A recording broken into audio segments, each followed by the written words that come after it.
This is Boxing Tickets NI. We're here at the warehouse in Redcow. Delighted to be joined with cool hand Luke Keeler. Look, obviously it's been a long time. I think was it February 2020? Obviously last box. Yeah, nearly 4 years. Yeah, long time. Too long, but good to be back. When you obviously sort of said, obviously coming back and things like that, you'd unfinished business, and you obviously said, obviously we have our own wee WhatsApp group, obviously with Irish Boxers Insiders, and you sort of said, we'll see how I feel when I get back in the ring. How did you feel tonight? Did it feel strange? Yeah, like it's, you know what, it's like starting over again, but look, I felt good.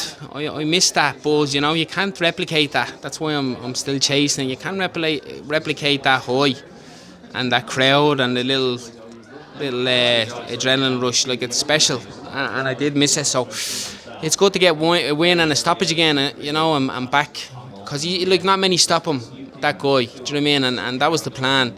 Step her up in the fourth round and get the stoppage was the plan. I took my time in there and didn't take much, so it was exactly how I wanted it to go.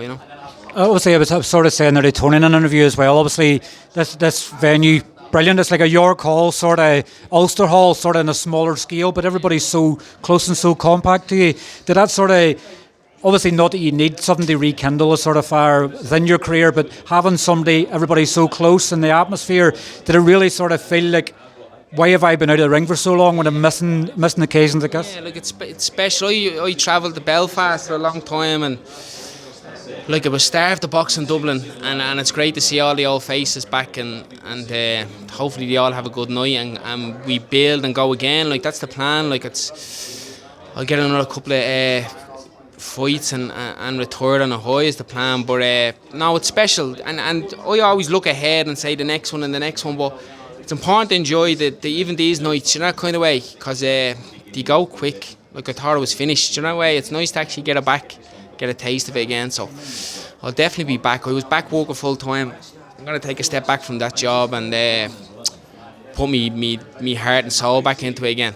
I still feel like I can go out on a high, That's the plan. When was the last time you boxed? 2015 you boxed here? Was it your Irish title fight with? 2017 actually, yeah, 2017 with Darren Crewis. And it was a tough fight. Darren had a close fight with me, so I stepped up and went full time with Pete then. So we didn't really have a run in boxing in Dublin down there. We were kind of going stop-start, stopped again. But I think it can build now. There's a lot of Irish fighters that will match for each other, so promoters can make money, and people want it. It's starved, isn't it, down here? I think the promoters will go again. They're not losing. It was a complete sellout tonight.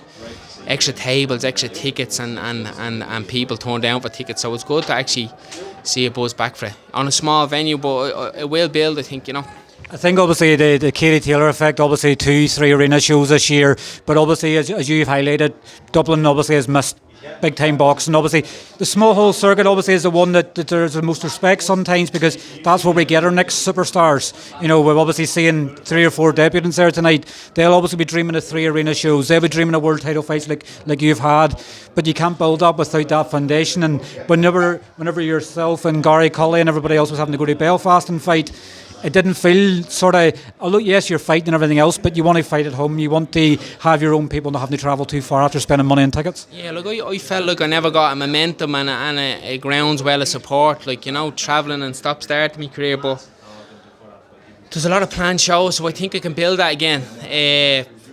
Probably need to be more active on social media and stuff, but the buzz will come again, that kind of way. And the demand is there. Jay done a great job tonight running the show, and hats off to him, because all you hear is fighters losing money or promoters losing money, so it's good to actually see someone step up. I know McElhaney Promotions are planning shows. They stood up. It was a bit of bad luck with their show getting pulled last minute, but there's going to be a big buzz next year, and I hope to be part of it, please God, the 2 lads. Obviously we've seen it, sort of Irish boxing sort of put out a few articles, obviously sort of trying to sort of chase people and sort of trying to get a bite off some people.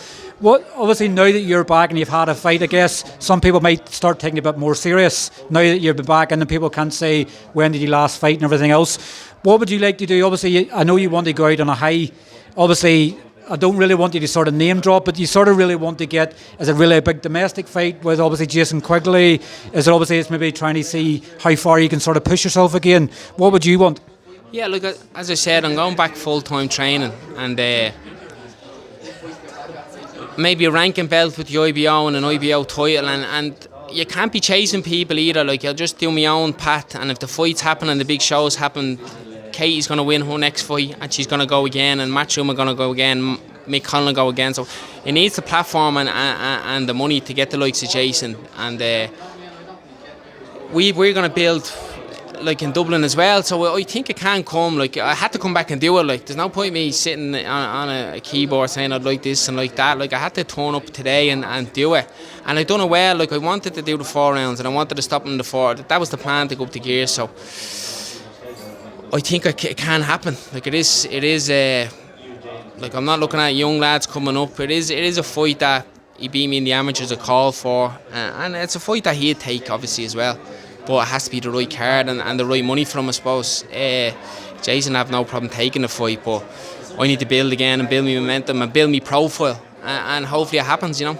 Do you sort of maybe need another run out or two? Obviously, you can't maybe go from a 4-rounder back into a 10-rounder, so maybe need a 6 or an 8-rounder next. I wanted a 6 mil, had it as a 4. A long time out, I understand. The next one's going to be an 8, and it could be a ranking IBO belt and then a world title. Like, that's it. It's going to be quick. I don't want to hang around and fight small hall shows, and not that there's nothing wrong with that, but I just want to go out on a high with a big fight and leave it all in the ring and retire with no unfinished business, I suppose, you know.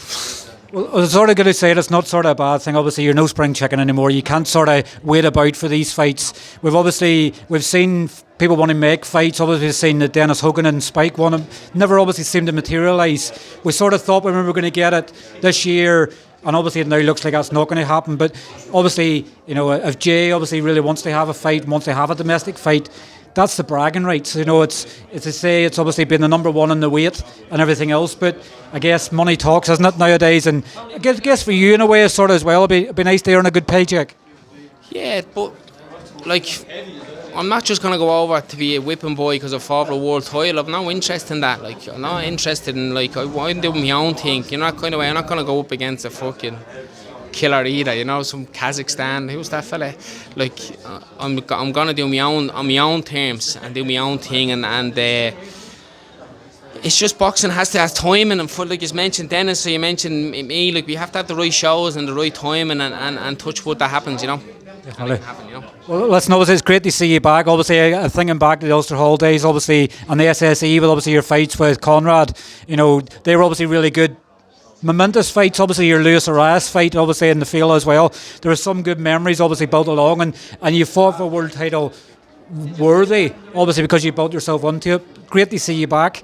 Hopefully we'll see you back in action very, very soon, and hopefully we can start chasing down some big fights again. Yeah, please God, Stephen, and thanks for coming down. You know, get no thanks for it, but all the coverage helps, because we don't get it, you know, but I appreciate your time, mate. Thanks, Stephen. Not a problem. Thanks very much for your time. Cheers, take care.